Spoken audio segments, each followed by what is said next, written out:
Welcome to Have You Seen This? The podcast about obscure, overlooked, and misbegotten cinema. All discussions will be spoiler heavy. You have been warned.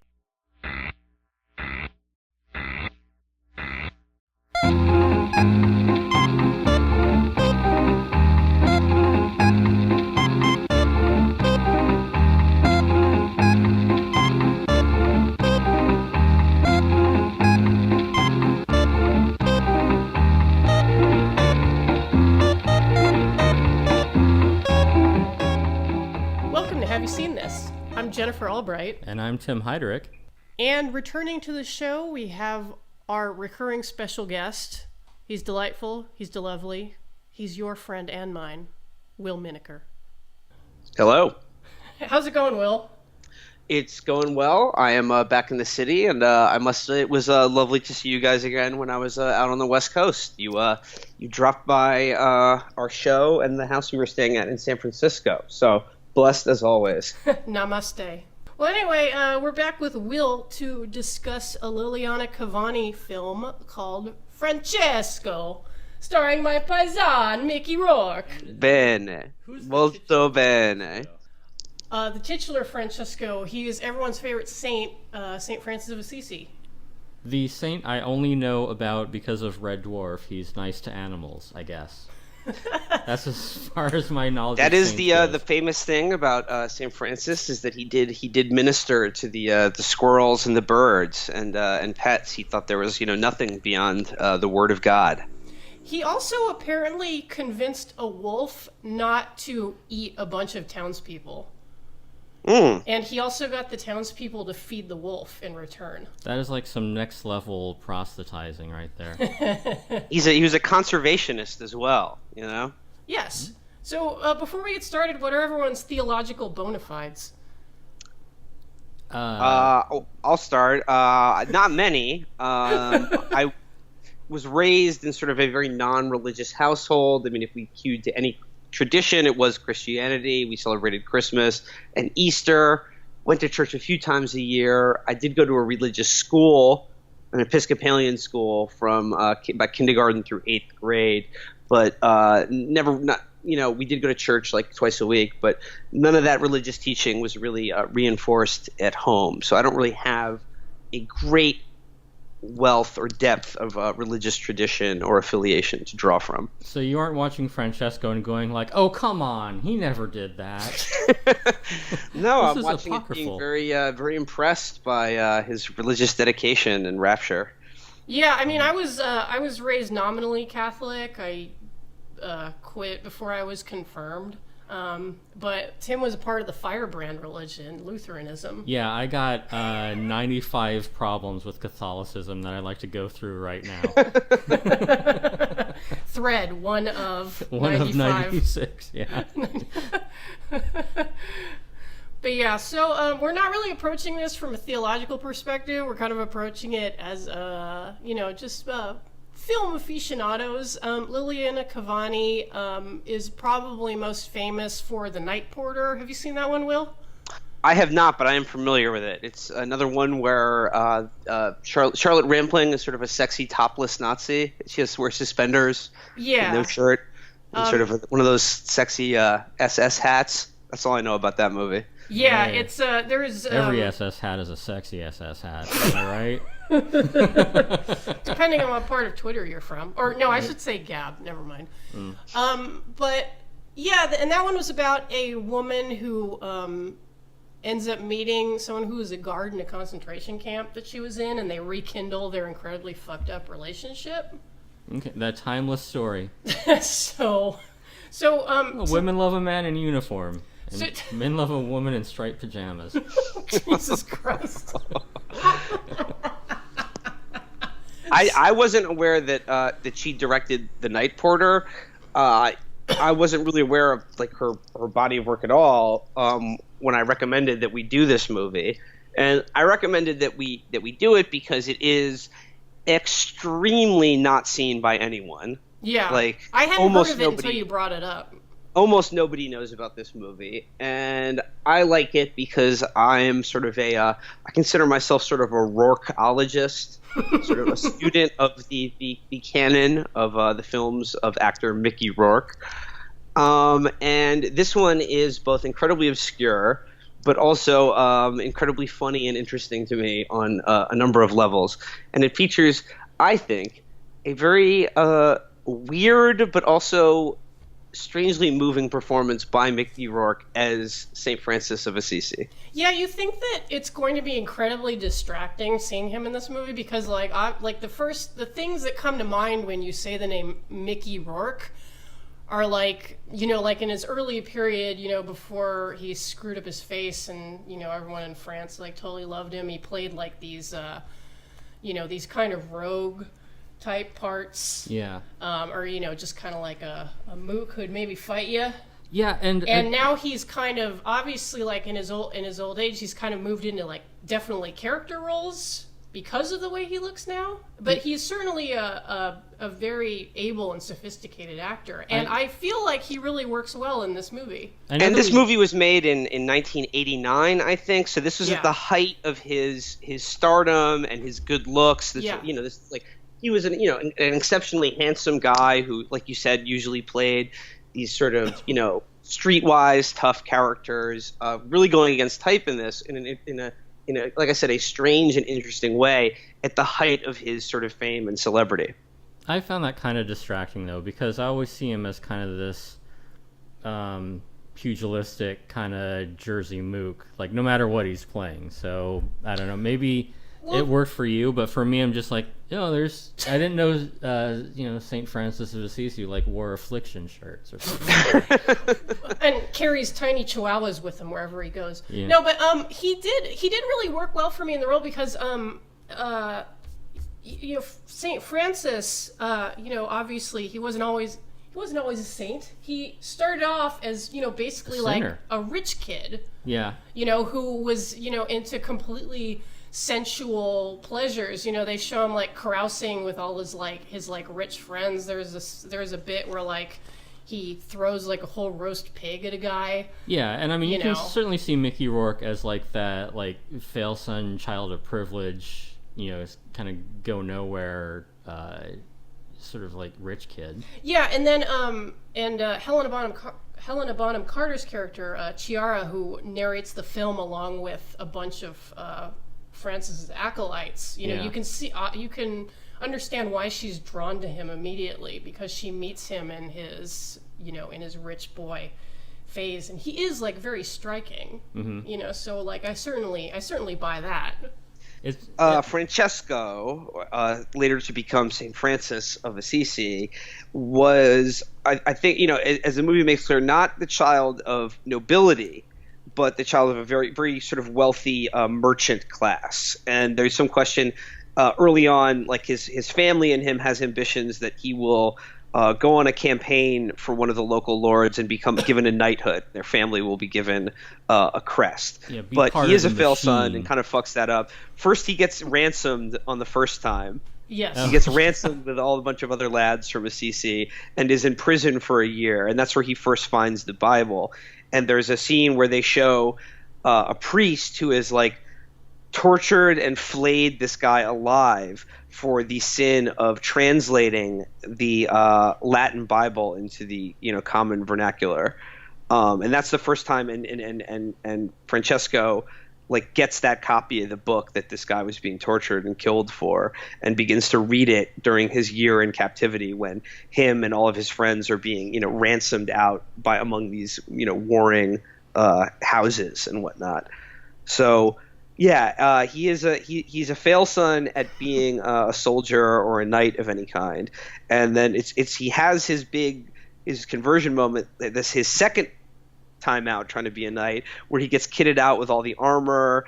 His father takes out loans so he can have all the horses and a squire and everything. And then as soon as he gets it, he gives it all away, and that's his first step onto this path of sort of self-denial and the lowering of oneself to bring one closer to God. Yeah, because the founding of the Franciscan order, you basically have to take a vow of poverty, and you have to eschew like all your belongings and beg. Yeah, I mean, the idea is that he was going to take the Gospels literally, and when Jesus says, like, if you want to follow me, give away everything that you have, he does exactly that, thinking that, like, if I want to be close to Christ, I will live a life that is as close to the one Jesus led as I can possibly be. Yeah, and, not to make this the edgelord atheist hour, but isn't it funny how, like, nobody does that anymore, and now we have shit like the prosperity gospel and... Oh, yeah. Well, that's kind of gone pretty far afield of what I think the actual, New Testament was about, but...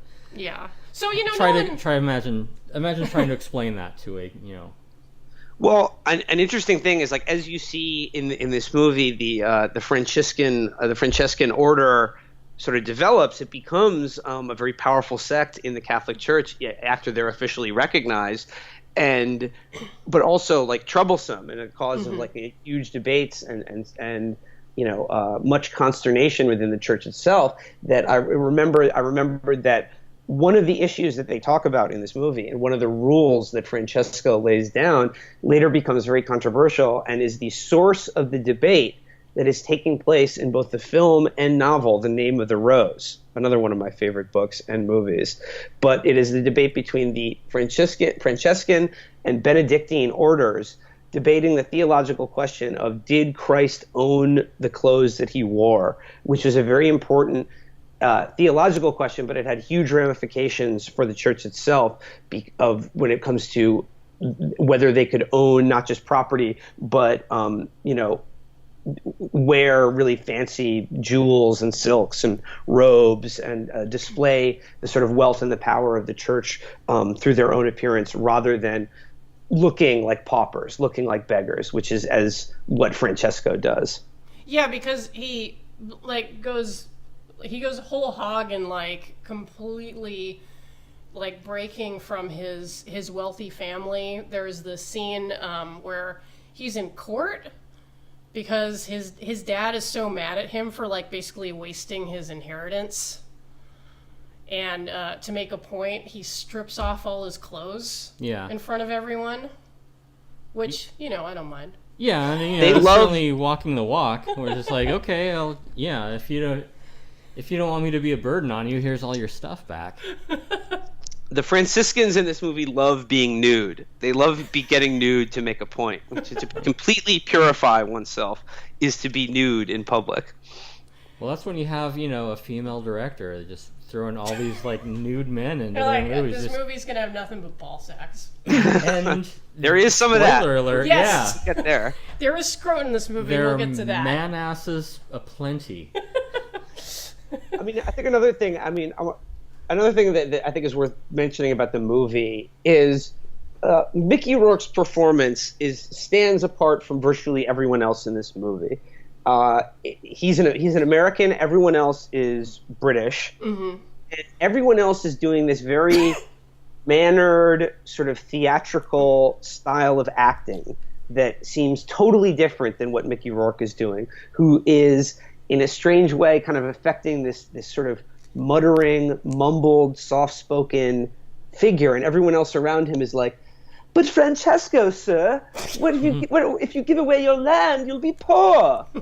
And it sets him apart from literally everything else in the movie, which is both corny and kind of ridiculous, but again, sort of fits with the world and sort of idea that the movie is trying to portray. Right. Well, that I kind of find distracting. It's kind of like Johnny Depp's acting, where it's like, oh, everyone else here is in a movie, and I get to fuck with them. Yeah. I don't know. I like the performance. It actually won me over. Yeah. Because I mean, his absolute sincerity really shines through in it. I don't doubt his sincerity, but I mean, it's Mickey Rourke's sincerity. It's not Francesco's sincerity. Well, by all accounts, in spite of Mickey Rourke the man is a saint too. All right. Okay. Well, yeah. Those dogs we need a separate rescues, movie. Okay. Yeah, I'm not sure a bad word set against the mixture. Well, because we have discussed him before in the show when we talked about Angel Heart, and it was a point that we made before where even though he got this reputation as being like difficult to work with and everything, he always seemed to take the craft of acting like extremely seriously. And in fact, it was partially a reason why he walked away from acting for a little while, I think, because, you know, he was doing shit like Harley Davidson and the Marlboro Man, and he felt like he'd kind of gotten away from... That didn't seem legit to him? Oh, all right. It was more legit to get hit repeatedly in the face. When you study Mickey, when you enter the field of Rourkeology, Right. I mean, one of the things that you do discover is, despite playing the tough guy or semi-ridiculous or like the heartthrob or whatever in movies, Mickey does have a very intellectual side to him, in terms of that he's written several movies under a pen name. And particularly also like a kind of religious, spiritual side to him that comes across in his movies. And I think that's why he dedicates himself so much to portraying St. Francis.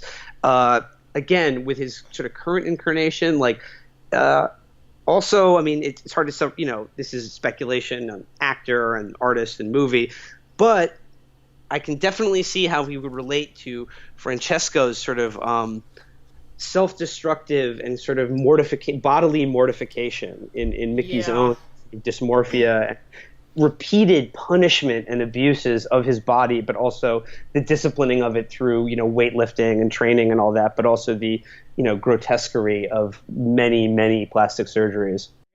Another interesting bit of Mickey trivia related to this movie, again, just in cursory research for this. This is in the trivia section of the IMDb page for this movie. This is the type of research I do to prepare for a podcast. Just to show, goes to show, if you believe it, you know, Mickey's a real one. Apparently, he donated his entire $1.5 million salary he made from this movie to the Provisional IRA. So there you go. Catholic boy. The other thing that probably the main thing, other than Mickey's central performance, which I find so sort of weird and funny, but also sort of moving, the thing that charms me about this movie is that I think is best understood as a kind of medieval version of a a rock and roll movie, or the story of a band that like gets big and then flames out, that would have been made in the 20th century, but it's in a medieval setting. So you have that same dynamic, but instead of rock music or popular culture, it's just religion. Religion was the thing back then. It was everyone's popular culture, and it's what the kids went crazy for. And with Francesco, he's this guy he's a charismatic guy, a son of privilege, who rejects all of it in the most extreme way possible, but in doing so creates a cool new scene that the kids go crazy for, and all their parents flip out about. Hey, Benedict II, you know that new sound you've been looking for? Yeah. Well, listen to this. It's called Giving Away Everything and Living Like a Beggar Among the Lepers and the Wretched and the Outcast of Society. And it's the fun thing that all the kids are doing today. and the cool thing is, he actually did do that. That is amazing to me, that this person both did himself and inspired so many of his peers and colleagues and of basically rich middle-class kids, or the equivalent of in medieval Italy, to do the same and follow him, and to give up everything, all title, all possession, and live as like basically on the lowest rung of the social ladder. Yeah, so, because a large portion of the movie is his people that he knew in his earlier life, like basically peeling themselves away from what they knew and joining him one by one. You know, like one's a lawyer, and it gets back to what Jen was first saying about like the prosperity gospel, where it's like, yeah, we want to believe in religion, but like we don't want to like believe in religion. Like, I mean, let's have some sense here. Like, and you know, I think there are. I remember reading something. I think Abel Ferrara wrote, another good Catholic boy, about how movies as a genre really don't know how to handle, or they very rarely know how to treat or what make sense of like sincere religious ecstasy and belief, or like a real like come to Jesus, like, you know, Saul, Paul, Road to Damascus moment. It always sort of comes across as kind of corny. Mm-hmm. And this movie is I think no exception. It does come across as a little corny, but I think it is very interesting the attempts to portray, like I said, this real religious moment and movement that did inspire people to do incredible things. Yeah, and it's hard. I mean, and personally, not even being spiritual, like even I get swept up by the end where he reaches his apotheosis, where he's alone on the mountaintop and he gets stigmata. The proverbial thumbs up from God. But like I said, I like that this movie deals with that in a sincere way, but can't help but being a little bit goofy, both in Mickey Rourke and the character itself. Like, and part of it is like Cavani as director, because I don't think, I mean, looking at a lot of her other works, I don't think she necessarily shied away from going, let's say balls out, because it applies here. Right, yeah. in depicting particular feeling or right. Well, part of it too is that like the way that the portrayal of religious ecstasy comes across as corny is because you kind of already have to be invested in that to get it, which is why so many like hardcore Christian movies are just like speaking this other weird language that doesn't appeal to moviegoers. Well, a lot of them just aren't made well. Is the problem? Yeah. Well, I mean, whether it's like God's Not Dead or like was it the Saving Christmas that Kirk Cameron? I think Tim is right, and I think like those certain types of movies are beginning to get more professionally made, so that they look and appear like the movies that we're used to seeing. However, I think Tim is right that they are on some totally different frequency. That just doesn't connect in some way because the people making it, their goals are so different than the movies that we're used to. Well, and the reason that I find, again, as a non-spiritual person watching movies about spiritual experiences, for me to get wrapped up in them, like for movies like this or movies like The Last Temptation of Christ, I guess they more speak a language of, not shying away from, the earthiness of humanity. Yeah. Or one of the things which bugged me about people's criticism of Last Temptation of Christ is like, they showed Jesus like, being married and like having sex, and I was like, well, Jesus was being tempted, and if you're gonna be tempted, like it has to be something really fucking good. It's kind of right in the title, yeah. Yeah, I mean, it's not just gonna, you can't just be like, so you want to worship the devil? It should have been called been called The Final Boss of Christ. It's like Jesus fighting like Tim Curry from Legend. Actually, Easter just passed. The day between Good Friday and Easter in the Bible is when Jesus literally like puts a Dirty Dozen style team together to break into hell and like save Moses or something. That's fucking tight. Yeah, these are the apocrypha that I want to see made into films. Hell in the day in between Good Friday and Easter to fight the devil. Anyway, that's neither here nor there. I'm not a religious. You said you had barely any theological bona fides, and here you are dropping all this knowledge. Oh, I'm interested in religion, even if I'm don't participate in it. I am interested in it. Now, one of the things that I want to talk about is a bit of a tangent because the movie didn't convert me in the way that it did Will and Jen to Catholicism. Yeah, because I mean, you got all this shit in your apartment. Yes, I've now dedicated my life to Mother Church. I'm coming home. Well, as a tangent, the one scene in the movie that I found most illuminating is when they're going to request official recognition from the Pope and all of his cardinal friends of the Catholic Church, because I realize what is at odds there is, and the nerdy part of it is like, and we can cut this out because no one's going to know what I'm talking about, is like, say that like Christianity is like a GitHub repo and St. Francis is trying, or I guess he's just Francis at this point. He's trying to do like a pull request saying like, hey, I want Christianity to work a little differently, or Catholicism to work a little differently. And the Pope's got to decide, like if he's Linus Torvalds running Linux, where he's like, I gotta decide, like, is this code good enough to like include in the canon? Like, is this gonna be canonical? I'm gonna leave this in for like the one person who wrote a comment saying, "Hey, that was great." You're just like, oh, I totally understand the way the Catholic Church works now. It's like,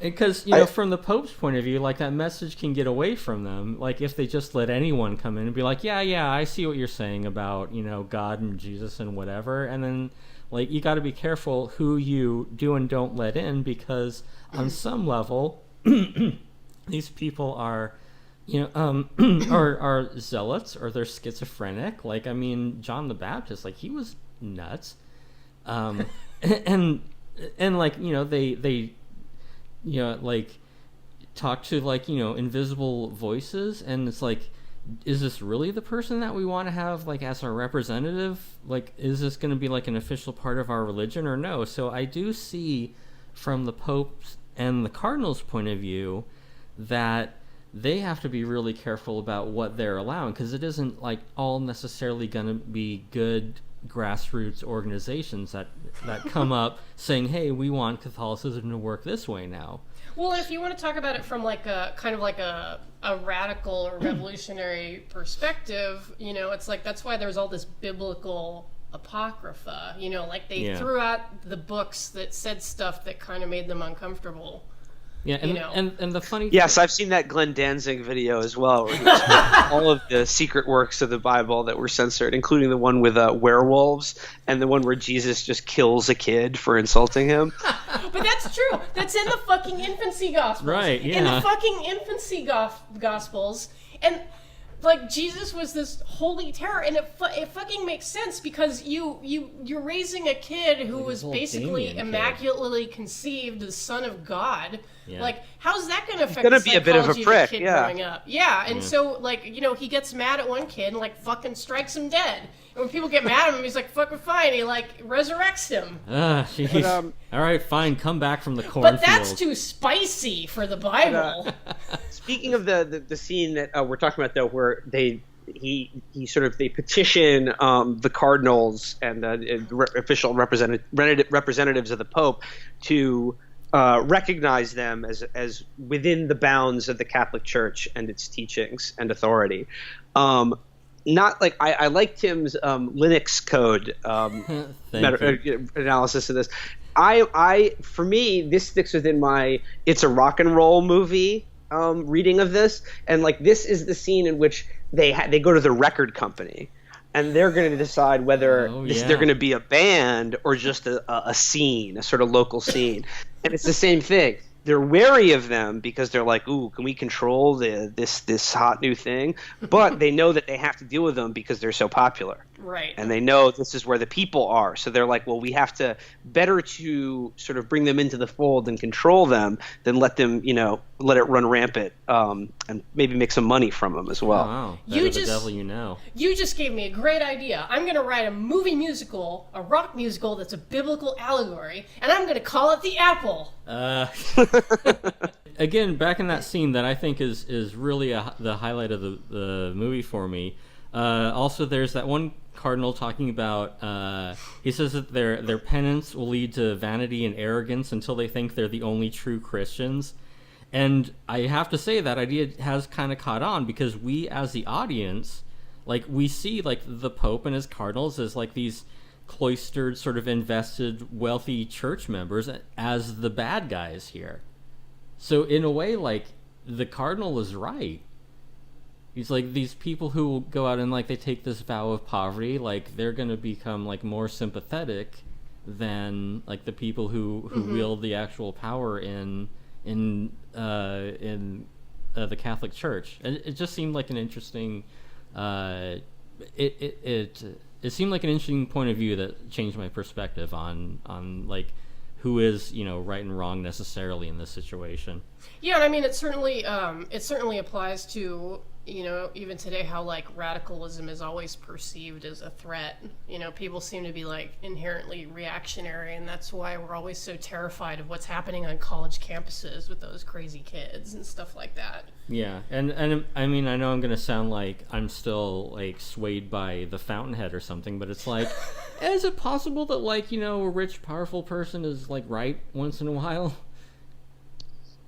It's Yeah. they're right most It's of an the time. unpopular They're right most opinion, of the time. just like okay? that. That's why they're rich and powerful. Right. But what's interesting, what happens after they get their official recognition, which they were so dearly hoping for, is sort of tragic because again, like the rock band, they started this new scene that was pure and good and like original and like powerful.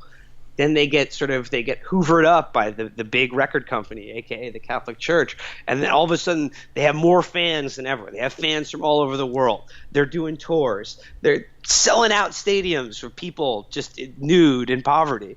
But And then Saint Francis has a heart attack in the bathtub in Paris. And... yeah, exactly. Remember his After fat reading- period? Oh yeah. It is very much like the Doors because Assisi, there's a Rome. scene where they describe how like the movement gets so big that every year they have this like big festival. It's like their gathering of the Juggalos on Pentecost. And more and more people start coming, but it's like the fans. It's like they ask too much of you. They know your thought on everything, and then when you tell them it's not good enough, they're like, "No, Francis, we need rules from you," and he's just like, "I am lower than even the dirt that I mingle with it." That's my little Mickey Rourke impression for you. It's He's true. just It's saying, exactly like, like no, that. I have taken up the gospel and live my life. I'm not. There's no rule. I'm not trying to tell you what to do, but they're all demanding it of him because they're greedy swine. Yeah, which is kind of and that is like a really adept kind of a moment when you have all these people have come to him and like taken vows of poverty. Mm-hmm. You're like, oh, okay, great, like everyone's really getting into this like spiritual trip. But then you have the guys who are like, they're wearing the robes and everything, but it's just like, yeah, but what about subsection 3, paragraph 2? Like you need to have that, like, right. Guys who are like. You always have the people who are drawn to it, but like maybe aren't quite like they don't getting get the it. spirit. Yeah. And they're basically looking for someone to tell them what to do. Yeah. And also like there's in that scene, they come across Francis and he is like chucking shingles off the top of the roof of a house that they've been sort of the city of Assisi has like sort of gifted to them or allowed them to stay during their festival, and he's chucking shingles off it because he's like, we should all sleep outdoors, we don't need a house. And at one point one of the brothers says, but what about some of the frailer brothers, the scholars, the academics, they can't just sleep rough outside. The soy boys. Yeah, there's this new influx of people, and it reminded me of I don't know if you guys have seen it yet, but I'm currently in the middle of watching the Netflix documentary Wild Wild Country about the Rajneeshan really cult enjoyed it. in Oregon, and it reminds me of like when at a certain point like the Hollywood people get involved in it, and there's sort of these rich outsiders who are also in their own right dedicated to this religious movement / cult, but are also quite powerful and charismatic in their own regard, and begin altering the power dynamics of the group. So that moment in Francesco reminded me of that, where these sort of interlopers begin to put their own brand on the movement, sometimes at the to the detriment of its founder. Yeah, then it's all covers and greatest hits albums. And it's like, Yeah, and then all those albums they put out after he died, like that was fucked up. yeah. Or the one that they did just to get out of their contract. And I mean, let's not even bring up the Manzarek Franciscans. Or St. Francis's Metal Machine music. Yeah, when St. Francis went electric, I wasn't on board for that. But it does, like, the movie does make you think about how really extreme that, that this movement really could be. Because if you really think about it, the act of just completely repudiating your family It's and like- all the comforts of your home and literally going out to beg. Like, I don't think, like, you don't You necessarily... almost have to be crazy to do it. Well, like, you hear stories of people doing this, but if you sit and actually think about, like, okay, like, what if I were to, like, if I were at home and if I were to just get up, just, like, walk out, tear off my clothes and, like, go beg, like, in the middle of the Thousand Oaks Mall or something. Right. Like, I'd probably fucking get arrested. Yeah, well. Like, but, like, for these people, it's like a sincere attempt to like get closer to Jesus. But that's seen as like insane, because why would you give up like a warm bed and food, and why would you humiliate yourself and abase yourself by begging? So I mean, I think like a recurring theme of the movie is like just this, you know. It kind of begs the question too that is the way by which you become closer to whatever your religious goal is.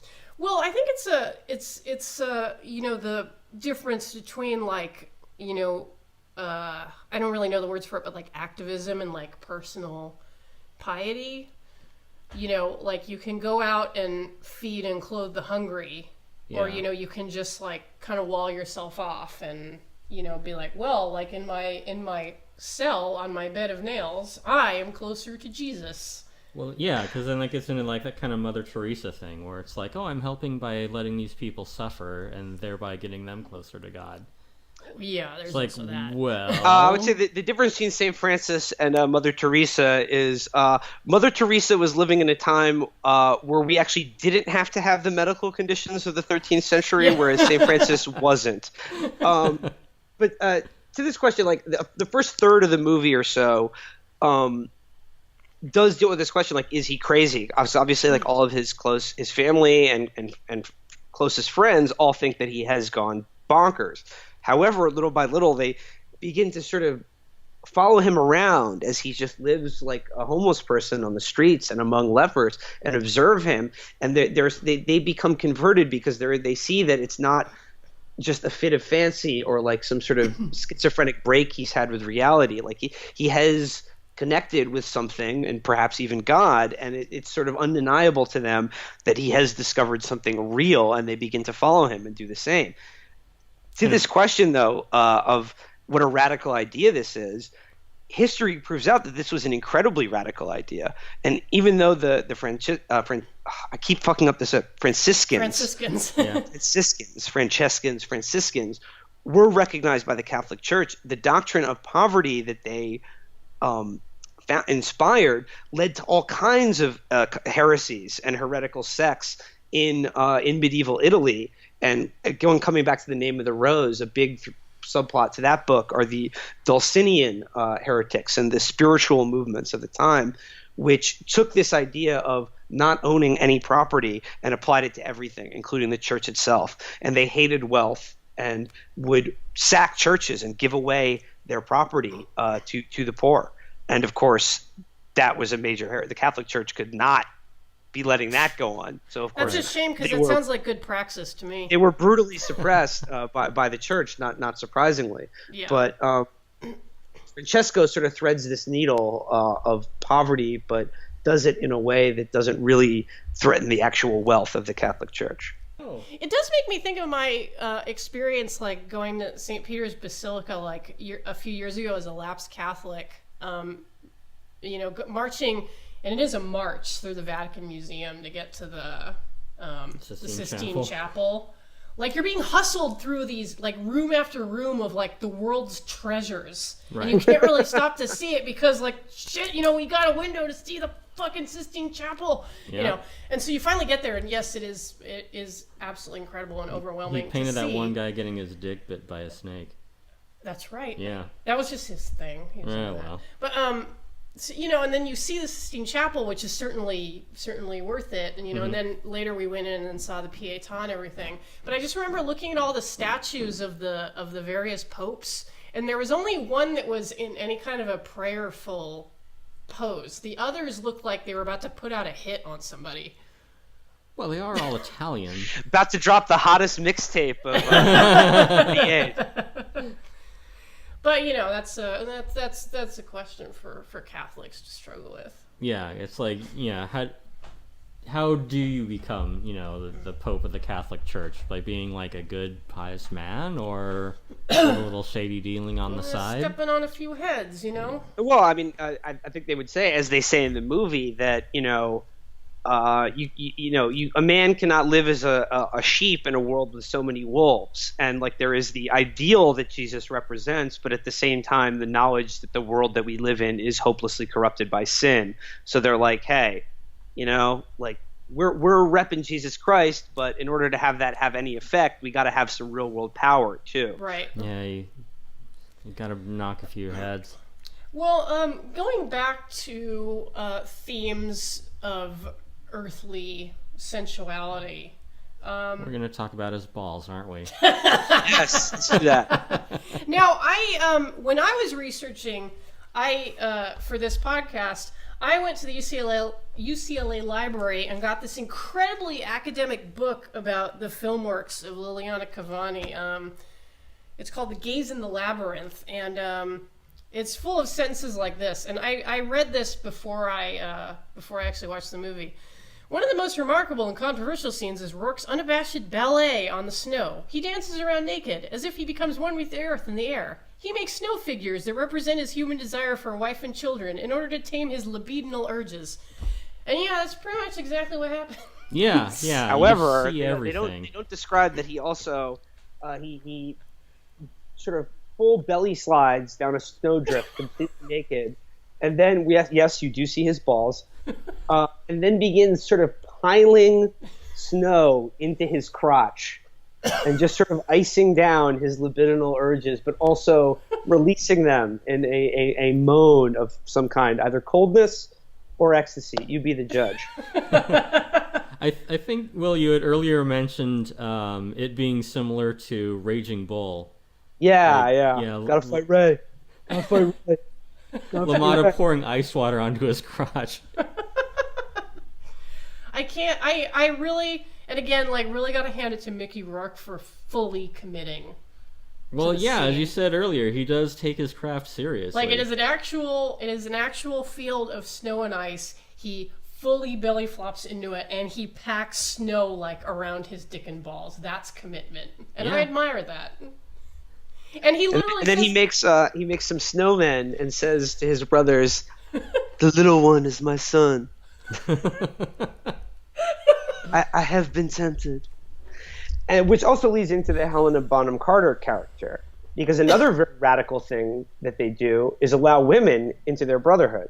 Mm-hmm. The Helena Bonham Carter character, she is sort of the narrator of the movie, and one of his closest friends and confidants is, another this rich girl who chooses to follow him.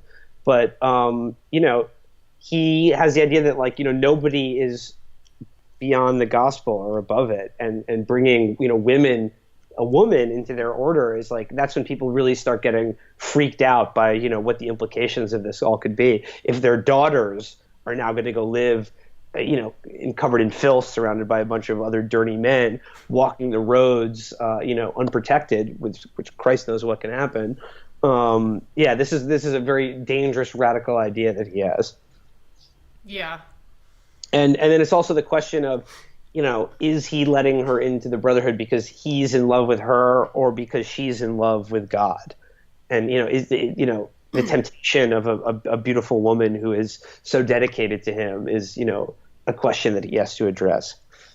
Yeah, because it's and it certainly does come to mind, especially watching the earlier scenes, because you have two attractive people who are drawn to each other, but and she says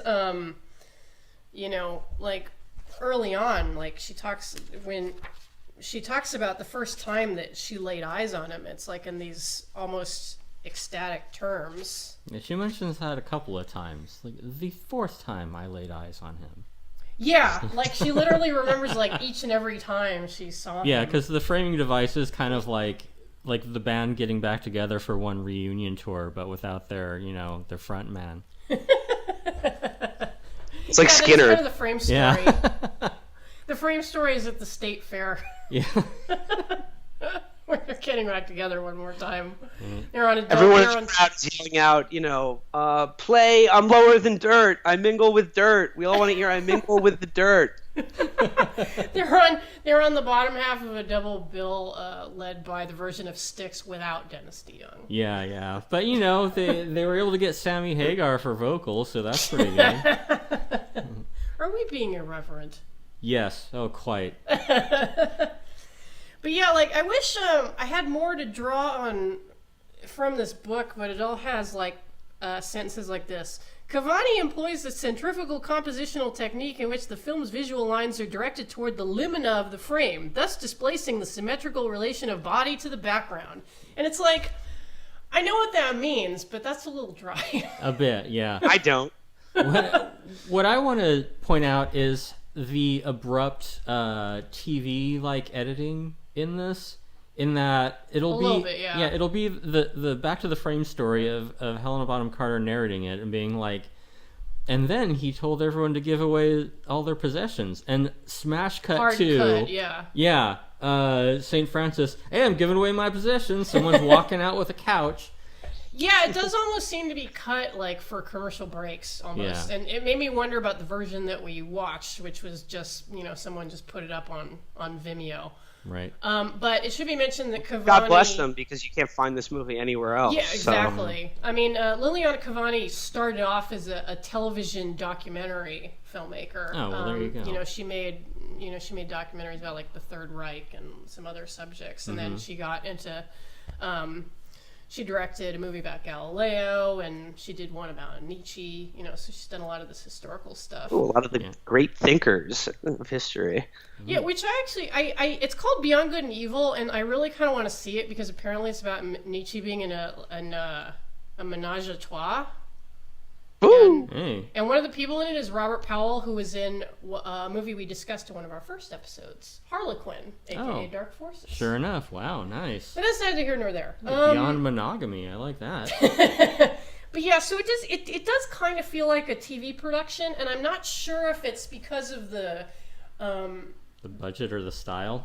Well, it's not even like it looks unconvincing in like a low budget kind of way. It's just that everything is like so claustrophobic, and I don't know if that was like a throwback to her TV directing career, where you are working with smaller budgets, or if she was just going for kind of like a very enclosed feeling. I mean, because the movie opens in like the camera is in a fucking tent looking out, right? And you see Helena Bonham Carter approaching the camera, like just probably through this working narrow with opening. what she knows. It could be. I mean, I guess it's not. It doesn't have like the epic cinema feel like of a religious movie like Ben-Hur, for example. Right, yeah. It's a more. But I don't know. Like maybe. But like Ben-Hur or like all the religious epics, those are Bible stories, or they deal with Jesus, but they're not really about religious belief. They're adventure stories. Like they reference God or whatever, where it's like, you are the king of kings. But this is a movie that's actually about religious belief. Yes. So it's it's going to be it has a more like interior feel to it. Smart. Yeah, that's true. I mean, that's why I lose interest in Ben-Hur like right after the chariot race. Do you know what? Well, I mean, right after that, you have to watch 3/4 of the movie to get to the chariot race. So it's hard. You pretty much kept interest in Ben-Hur. But at least as you're watching it, you can enjoy all the gay subtext. Oh no, actually, I should say super text. Do you know what Gore Vidal said about Ben-Hur? He did work on the screenplay. Yes. He said, when I arrived on set, I found the studio had constructed everything to my exact specifications, including Charlton Heston. What I love about that is that Charlton Heston always maintained like, oh no, absolutely, there was absolutely nothing, he just wasn't in on gay it. About the movie. He just didn't fucking know, because like the minute that Ben-Hur comes home and like meets Masala, and Masala has this look like, so we still you and me, right? Yeah. You remember? Yeah. It's like, wow. It's like not even hidden. Yeah. But Cheston's just like, I'm the hero of the big Bible movie. That one time at band camp. But yeah, I guess Francesco being like a movie more about like interiors rather than exteriors, like that certainly makes sense. Fair enough. Yeah. But it's also for TV. I guess getting to the end of the movie and continuing with my sort of rock band metaphor here, we have Francesco is the tortured genius, the lead singer who creates this scene, and women go crazy. They pull out their hair, they take off their clothes. Everyone takes off their clothes and follows him. Of course, they're relinquishing their he is undone by his own self-destructive creative impulses. In rock and roll, of course, it's usually drugs. in this movie, it is just extreme self negation and unwillingness to see a doctor or live indoors that eventually does him in. And he actually looks worse and worse as the movie goes on. Yes. And he basically just kills himself through exposure. Mm-hmm. He just stays outdoors until he dies. But if you want to get as close as you can to God, dying is the way to do it. So that is sort of like the tragic, rock and roll, and tragic or glorious, depending on how you look at it, like with all rock and roll. That is his 27 Club moment, even though I think he died in his 40s. Yeah, he was like 42 when he died, which surprised the hell out of me. Well, spiritually, he's in the 27 Club. Yeah, so that is his big moment. He removes himself from the scene that he created. It's gotten scene's dead now. It's gotten too hectic, too many people, and just goes to live alone in the woods, and eventually dies, but not before experiencing, as Tim mentioned, stigmata. As we said, the official thumbs up sign from God, meaning you did good, kid. Now you can die. Yeah, because Come to his just reward. He basically retreats to a mountain, and like the movie, it takes an inch. Like, it's not that the movie halts. It's just that you kind of go. It really peters out in the last quarter. Yeah, like it's like really, you go up in the mountain with Saint Francis, and then you wait for him to reach apotheosis. So it's a story of a saint with social anxiety disorder. They all had social anxiety disorder, Tim, okay? And How to attention care deficit for your disorder. religious introvert. And they were INTJ as well. All but yeah, I mean, it's not the best filmmaking. I mean, I guess it puts you in the character, but the movie really just sort of peters out in the last 20 minutes or so because nothing really happens. Yeah. However, right before there, it does have my favorite scene in the movie, which is after he has sort of gone away to live in the woods with only a few people. Like more and more people, the brothers keep coming to him because they want to know what his rules are, and he doesn't want to deal with it. But this whole group comes and they're like, or do we really have to, give up everything? How do we follow these rules? And there's a scene where he just sort of peeks out from behind this tree wearing this giant sort of pointed hood that's like covered in sticks or whatever, and he looks like shit. And he just sort of peeks out from behind the tree like a little squirrel and goes, "You will follow them to the letter or not at all." And then just sort of goes away. And they're like, "What? What happened? Happened to the cool guy, the rebel who was leading us?" But did that pile of sticks just talk? Real for them. He's too real for the fan base that he created. I mean, I just want to listen to the album, have fun, have a good time. Just want to read the Gospels, kick back and have a good time. I'm not trying to take it too seriously, man.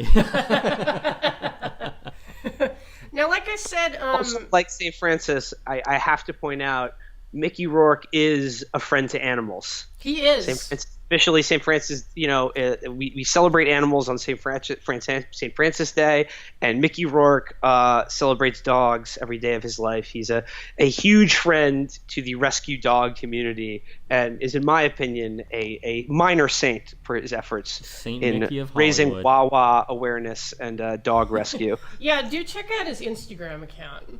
Yeah. Because it's amazing, and yes, he is constantly surrounded by tiny dogs, which is wonderful. there is a scene in the movie where they meet with the record label, Catholic Church, in which one of the cardinals does have a little Wawa he's holding. It was a kitten. I don't know. I should rewind and computer enhance on it, but it did make me think. It made me think Mickey. Now, I should mention, like we said earlier, we watched the movie on Vimeo. Yeah. Some kind soul uploaded it. Because I really don't know where else you can get this movie. It has come out on DVD, so you probably can pick up a copy on Amazon if need be. Or Cinephile in Santa Monica if you're out there. That's true. Shout out to Cinephile, your rare and overlooked and trash and exploitation video one-stop shop. Yeah. We've availed ourselves of it many times. Mm-hmm. But is there anything else that we want to say about Francesco? go find religion, kids. I would say find religion if that's what you're into, but be careful because the scene could get out of hand real quick. That's true. I'll just say be kind to animals.